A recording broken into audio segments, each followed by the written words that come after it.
ਮੈਂ ਹੁਣੇ ਸੁਣ ਰਿਹਾ ਸੀ ਇੰਟਰਵਿਊ ਵਜ਼ੀਰ ਇਤਲਾਤ ਕੀ ਇੱਥੇ ਹਰ ਬੰਦਾ ਹੀ ਵਜ਼ੀਰ ਆ। ਉਜ਼ਮਾ ਬੁਖਾਰੀ ਜਾਪਾਨ ਦਾ ਜੀ ਦੌਰਾ ਕਰਕੇ ਅਸੀਂ ਵਾਪਸ ਆਏ ਹਾਂ। ਸਾਡੇ 'ਤੇ ਤਨਕੀਦ ਹੋ ਰਹੀ ਆ। तो हम जी इस सोसाइटी को सांस लेने के काबिल छोड़ दो भी। इस मुल्क ਨੂੰ ਇਹਨਾਂ ਲੋਕਾਂ ਨੂੰ ਤੁਸੀਂ ਕਿਉਂ ਨਹੀਂ ਛੱਡ ਦਿੰਦੇ?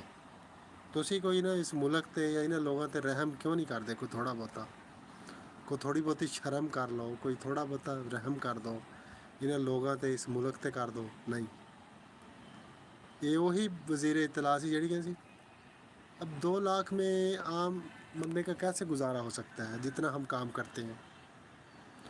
ਕਦੇ ਗਰੀਬ ਮਜ਼ਦੂਰ ਨੂੰ ਦੇਖਿਆ ਉਹ ਕਿੰਨਾ ਕੰਮ ਕਰਦਾ, ਕਿੰਨਾ ਹਾਰਡ ਕੰਮ ਕਰਦਾ, ਜਿਹਦੀ ਤਨਖਾਹ ਤੁਸੀਂ 37,000 ਰੱਖੀ ਹੋਈ ਹੈ। ਉਹ ਤੁਸੀਂ ਡੁੱਬ ਕੇ ਨਹੀਂ ਮਰਦੇ ਹੋ, ਬੇਗੈਰਤ ਦੇ ਬੱਚੇ ਹੋ। ਤੁਹਾਨੂੰ ਲੈ ਕੇ ਆਉਣ ਵਾਲੇ ਬੇਗੈਰਤ, ਤੁਸੀਂ ਸਭ ਤੋਂ ਬੜੇ ਬੇਗੈਰਤ। ऐसा इस मुल्क का निज़ाम आ। वो बेगैरत औरत हूँ कह रही है भी इस सोसाइटी को जीने के काबिल छोड़ दो, हमारी फैमिली होती है ये।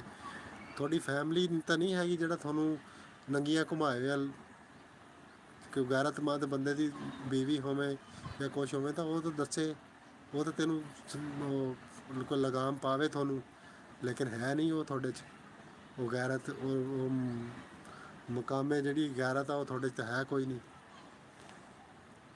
ਸਾਹ ਲੈਣਾ ਤੁਸੀਂ ਇਸ ਸੁਸਾਇਟੀ 'ਚ, ਇਹ ਸੁਸਾਇਟੀ ਦੀ ਜਾਨ ਤੁਸੀਂ ਛੱਡ ਦਿਓ।